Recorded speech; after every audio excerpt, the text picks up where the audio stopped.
ASEAN Breakfast Call Dialogue, widening your horizons.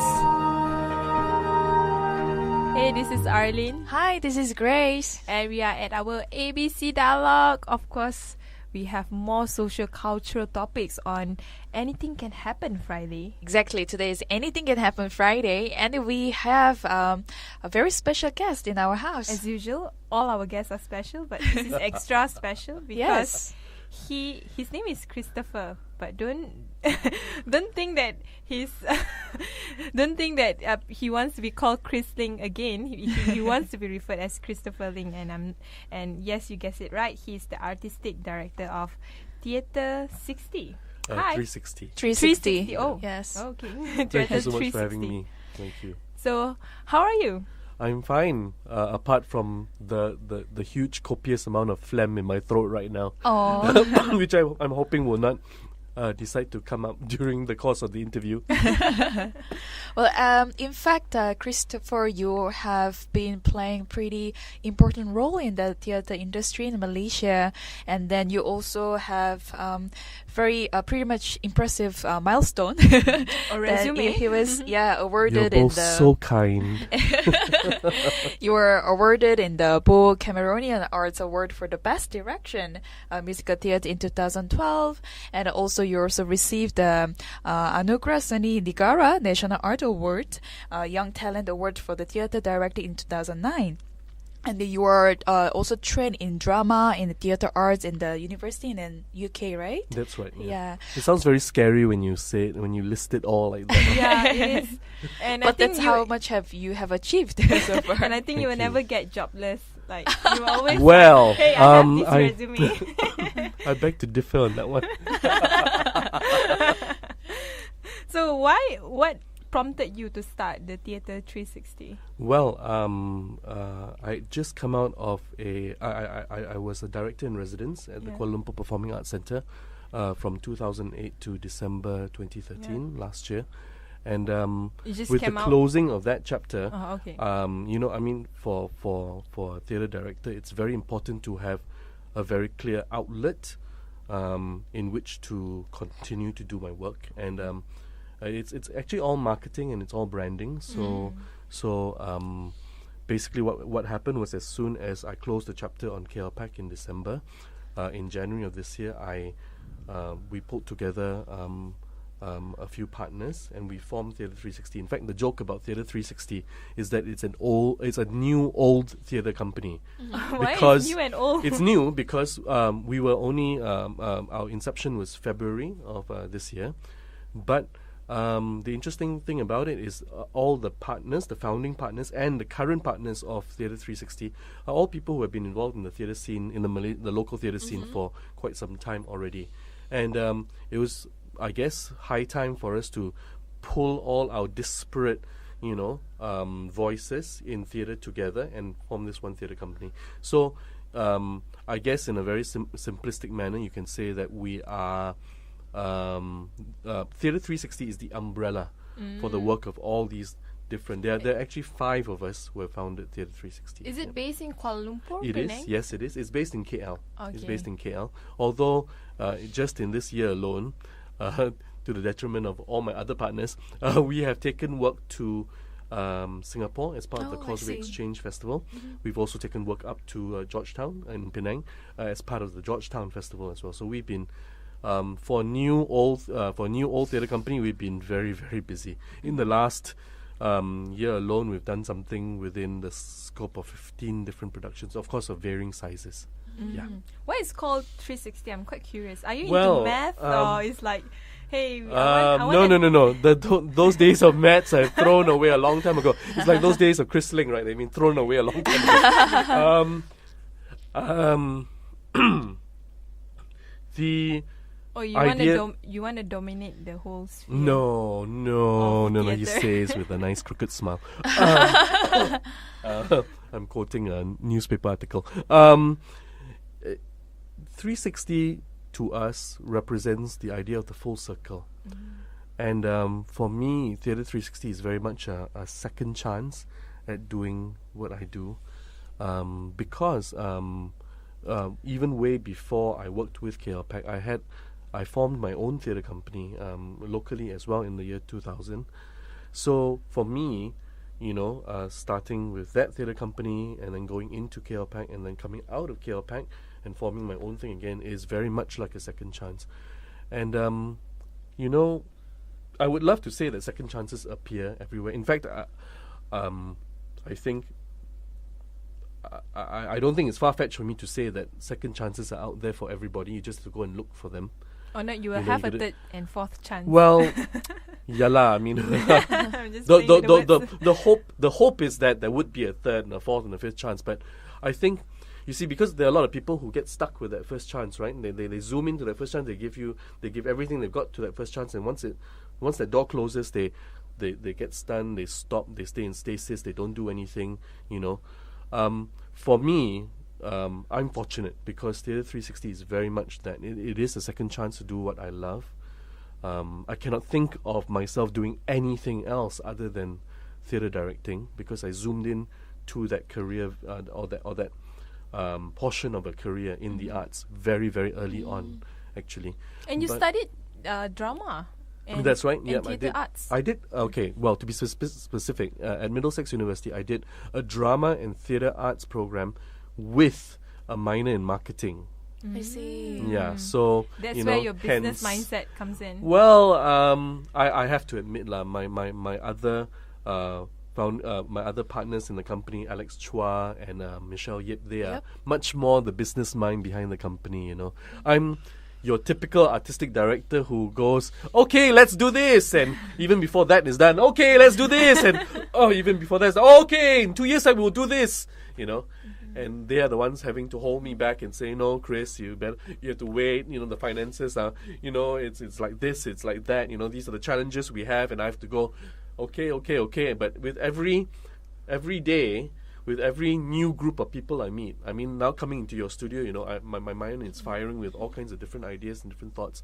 But I guess that's, the nature of artistic people, isn't it? The fact that we step into I thrive on going to new environments, new spaces, meeting new people, only because they grant you so many new ideas and the thing is I guess I'm at no loss for new ideas lah.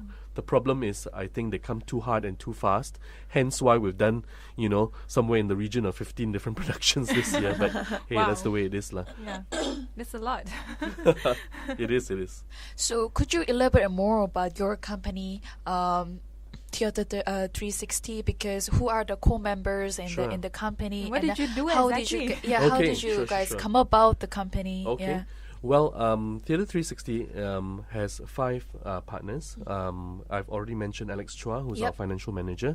Michelle Yip, who is one of the most important cogs in the wheel of Theatre 360. She's our executive producer. Alex, sorry, to backtrack a bit, Alex, you was the coordinator of EMP, Electric Minds Project. That was, if I'm not mistaken, started in 2009. Their sort of last production was earlier this year in February.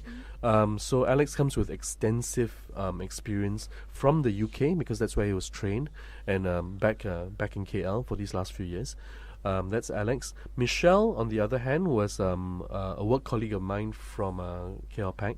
She is trained in production and stage management. So she you tag her along. It's like you want a job? No. No. She actually made the jump much earlier. I see. Yeah, she made the jump much earlier. She went straight into a company called Stage Right Productions, which is her company that focuses primarily on production and stage management. Then you have Nandang Abdul Rahman. He is our content developer. He is someone who I've been working with quite extensively over the last few years, and he is primarily content developer. Okay, he's a playwright. Oh, okay. Yeah. So in terms of copy, in terms of material, that's the person we go to lah. That's a very important job. Very, very important Very job. important. In fact, they're not enough. I mean, we suffer from a dearth of not only playwrights. We suffer from a dearth of stage managers. I mean, the entire industry. Really, the main cogs to a performing arts industry, a theatre industry, is your actors, your stage managers, your playwrights, and then by extension directors and that sort of thing. So actually, one of the core interests of our company is to grow that pool of actors, grow that pool of playwrights, and grow that pool of stage managers, because these are the three main cogs in the wheel of any performing arts industry lah. Okay, that is Alex, that's Michelle, that's Nandang, and fourth we have Nicole and Thomas. Nicole is a very strong proponent of theatre in education. There's very lack of it anyway. Yes, she is our resident biomechanics expert, if you know that theatre methodology.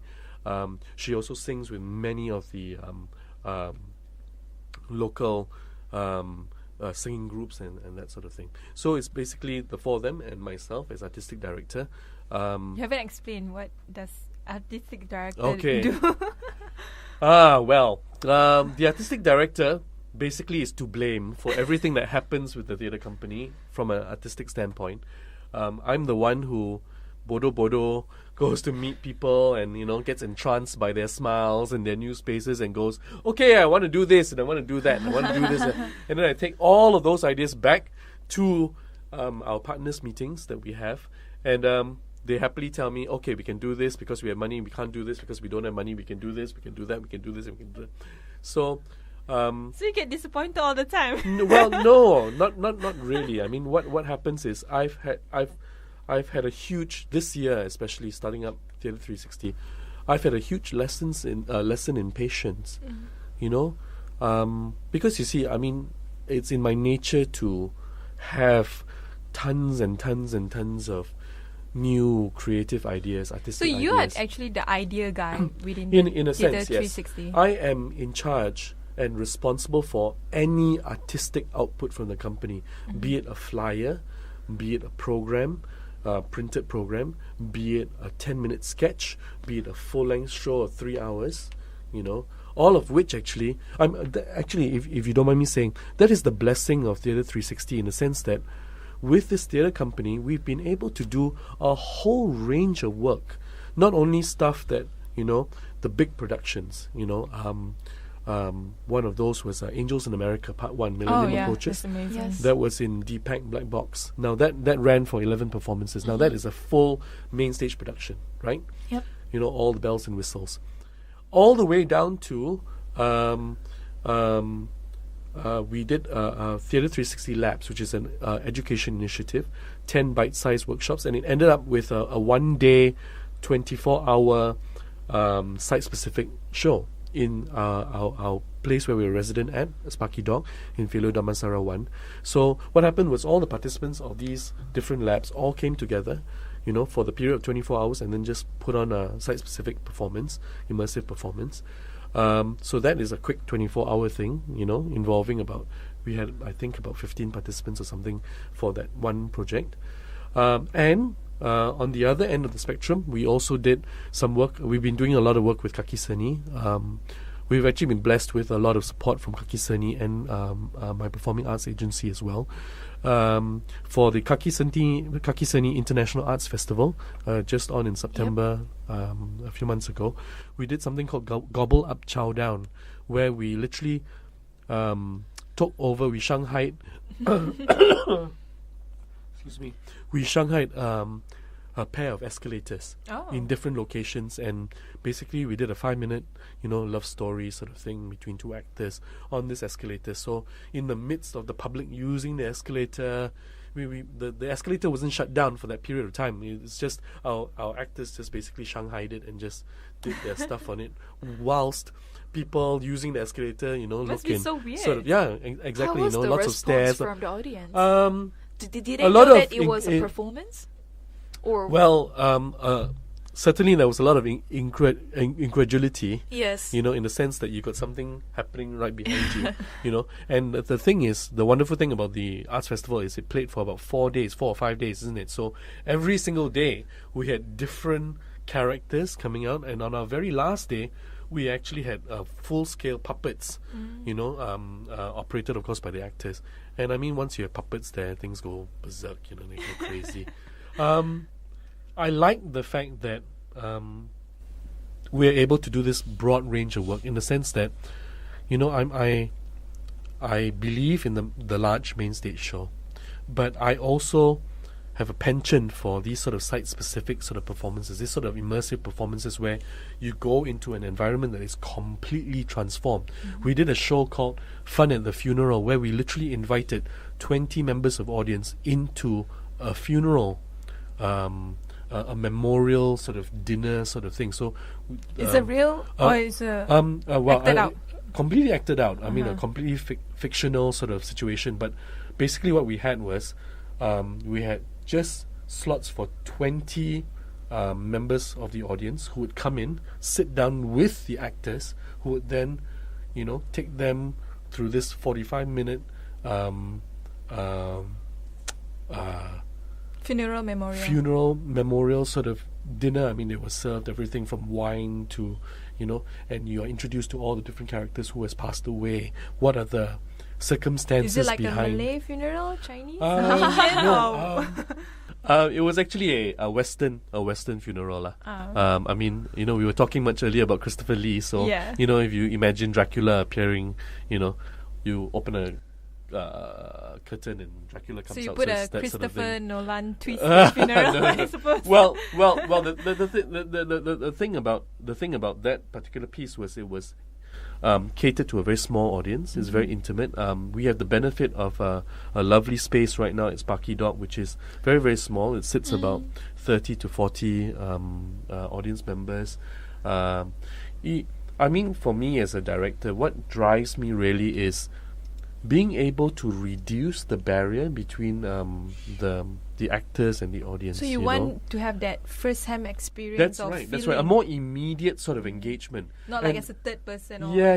watching someone The, facing this. exactly. The thing that I hate the most is if audience members sit back in their chair and they go, "Okay, we're here now, entertain us." Especially Asian Yeah. audience, we Which- are but a you bit see- passive. Yeah. I mean, that's very much because of. I mean, let's face it. That's because of our wonderful training when we go to the cinema, isn't it? I mean, the movie is going to continue whether you want to say anything or do anything or whatever you want to do. I mean, the movie is right there for you. You take it or you leave it, right? Whereas in theatre, people have to realize that in live performance, the audience has a bearing whether you like it or not on the actor. It's a two-way conversation. It's not a one-way conversation. It's a two-way conversation. And for me, passive is the right word.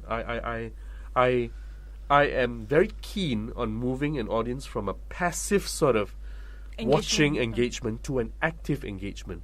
In fact, actually, one of the more interesting projects that I did this year was working with Anomalous Production. What is They that? are a theatre company linked to University UiTM in Shah Alam. Yep. And the work that they do is BM based. So what we did was, as part of their art fest in, if I'm not mistaken, in October, what happened was we actually literally did a wham bang sort of very quick intervention, and we went in, we did a very quick audition, we established who our actors were. The very next day we did a very quick rehearsal, sorted out all our different sort of monologue pieces, and we took over the balcony of their one of their larger halls, Wow. Dewan Sri Budiman. You know, if you can imagine the balcony that's full of chairs and full of all kinds of different things, right? It also has a bearing on the actors and the audience and how they will engage with What you. kind of play was that?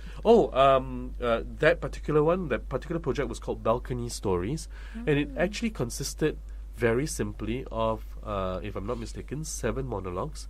A girl by the name of Z, who does she's right now with the creative writing department under. Under the School of Performing Arts at UiTM. She wrote 6 different scripts. She wrote 6 2-minute scripts. I mean, that was the first point for me to be wowed at, because you see, I was expecting them to just have a mishmash of all kinds of different things and pull it all together and it will make sense of it, not knowing that this wonderful person I think on the instruction the instruction of the president of the company, she wrote these wonderful 6 scripts. We will take a short break. When we return, we will have him talk more. ASEAN Breakfast Call Dialogue, widening your horizons. Hi, this is Arlene. Hi, welcome back. This is Grace. And of course, we have Christopher Ling He is the artistic director of Theatre 360.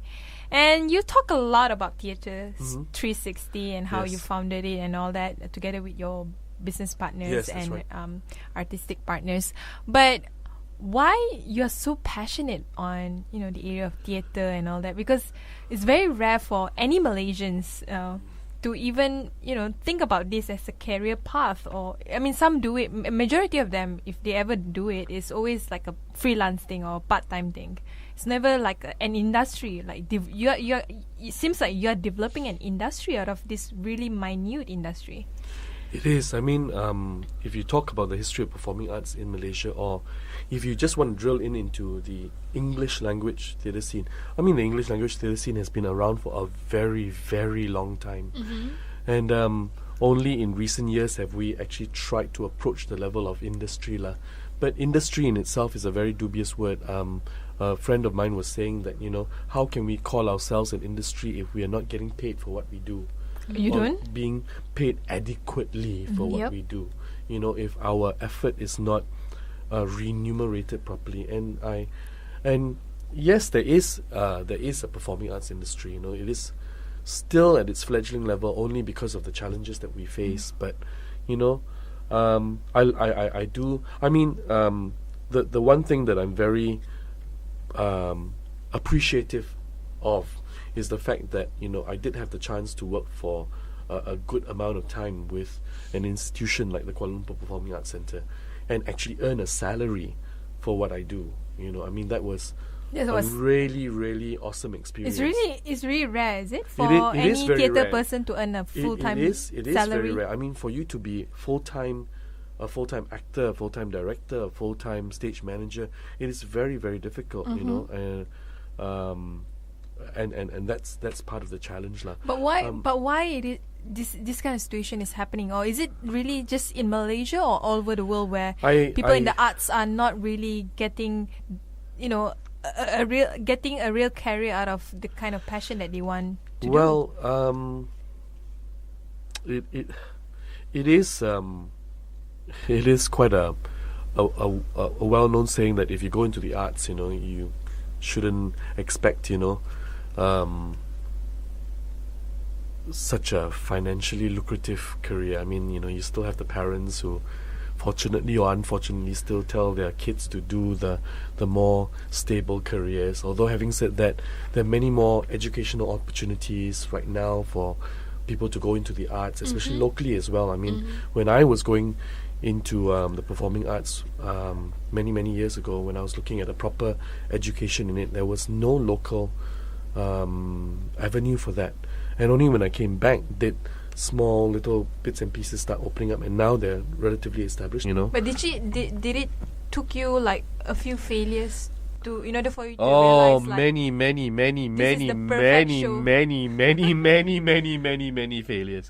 Many failures. You know, I dare not tell you, you know, about those productions that I started with, you know, all those many years ago, all kinds of silly things we did, all kinds of. But I guess that's the point of education, right? I mean, you just have to go and do it, isn't it? I mean, for anybody who is interested in theatre right now, who's listening into this, I mean, the advice is always to just go and do it. Go and do it. Just do it. Just do it. Don't worry. Just do it. Try it. You know. And what happens? I mean, in my case, I just went out and bodo, just thick face, just thick skin, just went out there and just did it. You know, and I was blessed with a very supportive group of friends. Actually, because a lot of in people, school, when they face their first failure or their second failure, they started to feel like, maybe I'm not good at this, or maybe this is not my thing. What we were blessed with was, I mean, because that particular show, the very first thing that I did was an interclass, you know, English drama competition, and every year it happens, you see. So, you know, we did that one, we had some form of success with it, and then it just went on, right? From 1, from 2, from 3, and then when you hit from 4, you are the one who gets to, you know, say what happens next year. So we change everything around. And so you hold more power. That's right. That's right. The fact that there were people who were supportive. I had a very supportive group of classmates who were really into doing this. Let's do it. Let's do it right.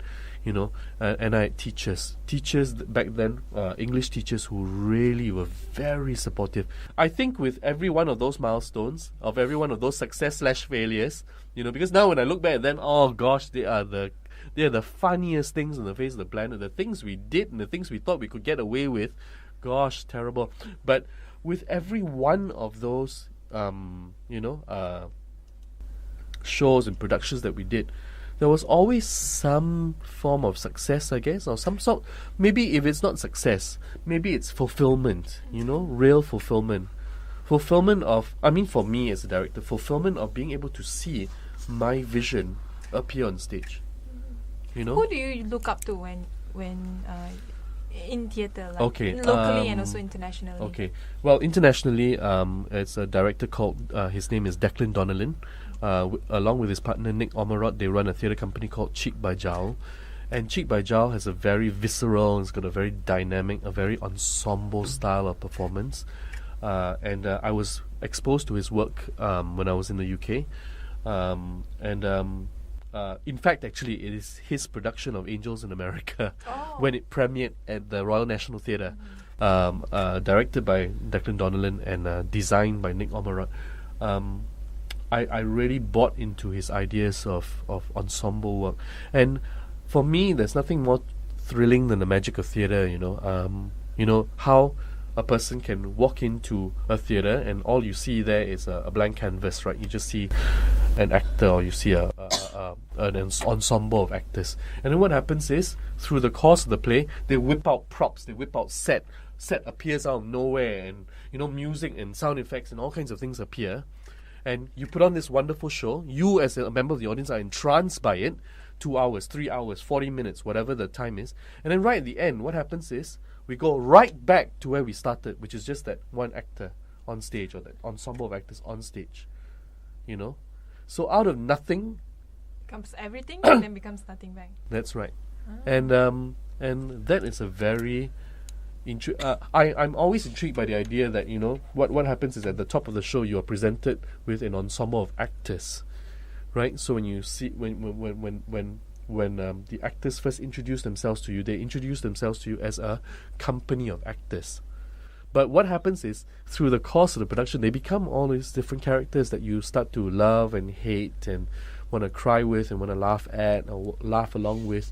And then at the end of the performance, what happens is, from an actor, you become a character that you are playing. And then from that character, you become an actor again. So I present myself to you as a performer, as an actor. I put on the costume, the bearings, the props, the set of this entire play, this entire world that is created for you by everybody, not just the director, but by everybody involved in the project. And then, in the final moments of the play, when we reach the climax, right, what happens is we divest ourselves of all of these things and we show you, hey, we're just actors. And you know what? If you decide that you want to watch this play again, don't worry, you just sit in your seat lah. Sit in your seat for another 10 minutes and we'll start the play all over again. I see. You know, that is the idea that intrigues me lah. Actually, I mean, if you're drilling down all the way into that, that's the idea. I'm always excited about the fact that you go into a theatre that looks that looks empty, that looks barren, is it? Barren, yeah, barren, empty. Sparse, nothing very much going on. And then what happens is, out of that nothingness springs, courtesy of the magic of theatre, springs this huge load of characters and things, and they take you through all kinds of themes and they take you through all kinds of places for it to be neatly packaged back. And then they say, okay, all we need to do is open this box and the whole play will start again. And then we'll close this box and then we're done. We'll open this box, it happens again, close this box. I think subconsciously with every production that I do, I'm chasing that. So do you always try to create theatres that people can relate to their daily lives? Or yes, very much so. Okay. Very, very much so. I believe in work that has to engage the audience. I believe for the time that you spend in the theatre as a member of the audience, you know, it's a very precious time. If you come in and watch a play and at the end of the play you go, okay, where are we going for teh tarik? I mean, if you're not going to even, if the play doesn't move you, if it doesn't speak to you, if it doesn't tell you things, then I feel it's a missed, it's a wasted opportunity. I feel very strongly about that. If you can mention one moment or one theatre in your life that you did before, what was that particular theatre or moment where it was artistically challenging for you, that it really fulfills you to the extreme where you felt, wow, this is like nirvana, or you haven't found yet? Wow. I don't know about nirvana, but I can definitely tell you one of my most recent productions. In all my years of directing, I've only directed plays, and then in the year 2010, I branched into musicals and things. But just this year, I hit a new genre, which is opera. Oh, wow. And I certainly won't call it nirvana, but I certainly call it a huge artistic challenge, and one that I'm really glad for. It was the Eat, Sing, Travel People's production of Donizetti's L'Élysée d'Amore, The Elixir of Love. And I really had a whale of a time working on that production. We had about 2.5 months to put together the production. It was staged in October at the Deepak Main Theatre. But for me, the challenge was, I'm so used to play, so used to musical theatre, and in opera, things are very clearly dictated for you, right? And you have countless numbers of productions as reference points. But the key with it is, and with everything that you do, there's always a shortcut, there's always the way in. So for me, what was extremely challenging and fulfilling in the end was finding out those, shortcuts to getting where you want and where you need people to be, and still being able to engage audiences. Now, I believe that in order to engage an audience, you have to really, really think about the accessibility of the piece that you're doing, right? And by accessibility, I mean giving audiences as many ways in to the piece as possible, right? So if, let's say, I cannot get Grace's attention through the text, maybe she just doesn't want to listen to any words, which is fine, right? Some days we just don't want people talking at us all the time, right? So what happens is, I think, for Grace, then what I might need to do is use music, and Arlene might just love the text, love the words. So, with every play, you have the opportunity of using your text, you have the opportunity of using music, you have the opportunity of using lights, you have the opportunity of using all these different tools. So you experiment with different tools. And to find a way to make your piece as accessible as possible. Now, this could mean, surtitles. This could mean making your piece bilingual. This could mean using music from a completely different era. This could mean localizing your play. This could mean adapting it and, throwing in all the Manglish and everything that you want to ultimately speak to an audience. Now, what I want is for you as a member of the audience to sit there and see yourself on stage. That is the most important thing that I look for as a director.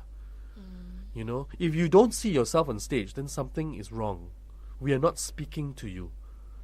What we are doing on stage, all our artistic and creative efforts on stage are not of no worth, because you go, I don't relate to this. Switch off, boom. Wall, boom. Or, oh, look at those pretty lights. Which is not how I want people to engage with the work that I do, the work that Theatre 360 do, that any of the future plays and musicals and operas that I direct. I want people to see themselves on stage. I want them to see the folly of how someone tries to chase for love, right? Until they would believe a sham doctor selling him a supposed love potion, right? Which is nothing. I mean, if you look at the plot of L'Élysée d'Amore, that love potion is just a bottle of red wine. It's nothing. But you see, just the fact that the poor character, Nemorino is his name, Nemorino buys this bottle of wine from a doctor called Dr. Dukamara on the premise that it's a love potion. And what I want is for people to sit there and go, oh my goodness, I might not have bought a love potion, but I've done this, and I've done this, and I've done this, and I've done this, and I've done this. I also believe that in making your pieces accessible to the audience, one of the best ways to do that is to work on things that have very universal themes. So the work that I've been doing is very focused on that lah. I see. Very, very universal themes. I mean, you have to do things that you can relate to. Of course. For me, that's one of the principal things lah. And also, actually, theater. When it comes to theater, Yes. for audience point of view, going to theater, act and watch the play, it's considered pretty expensive hobby. Okay. So they actually want to watch something it's worth paying for. You see. Of course. Yeah. Yes. So when we can relate to the story, we can relate to the play or actor or actresses, the role itself, then we can actually enjoy the whole vibe of the play. I take your point, Grace, and I agree with you.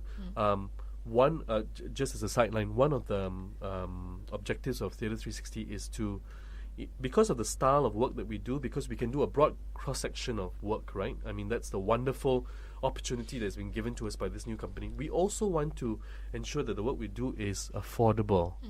So you're not having to pay a premium price for, a nice time of engagement at the theatre. So it's not... We certainly want to move away from the idea that, going to theatre is elitist. I see. However, I mean, opera going, for instance, I mean, it's so rare in Malaysia, isn't it? I mean, that I will don't even know always, if there it is will one. always remain an elitist sort of thing, Yeah, it will it's always quite remain. high class sort of. Yeah, hobby. it's one of those things, like, Yeah. opera going is one of those things. Fine, fair enough. Okay, and I've had an exciting time working out, what an opera audience goes and what they expect. But for us, one of the main objectives of Theatre 360 is not only to do relevant work, not only to grow actors, stage rights and stage managers and playwrights, but also to make theatre affordable, to make sure that our ticket prices are not one that is a premium. Definitely. So you will be having, or you're already having, a theatre playing right now. That's right. We are in our second night of a 4-day run of a play called Adult Child, Dead Child by British playwright Claire Dowie. It's a monologue that deals with the main character deals with the play tracks the childhood and the early adulthood. So you're talking about ages between 8 to about 24 of this main character who suffers from mental illness. Actually, lands up in that sort of a situation, and very specifically suffers from schizophrenia. The play, what is interesting about the way the play is being staged is that the one script, which is a monologue, I have given it actually to 2 different actors, Tanya Knut, who is our female actor, and Nick Dorian, who is our male actor, and asked them to, and we have been working on the piece together, so it's been a double rehearsal schedule for me for the last 1.5 months. And basically what has happened is that has resulted in 3 different versions of performance for this piece, because we have a male version that is being staged, a female version that's being staged, and also in a special one-off session on this Sunday night at 8:30 p.m. We will also be presenting a mashup of both the male and female version together. And for some of these performances, they are accompanied by a visual score by Taryn Kwok that also provides sort of a subtext to what is happening. It is a very intriguing play, and for me, it's been one big experiment on many different levels. Like, for instance, can I give this one script to 2 actors, and can they come up with completely different products, which actually they have.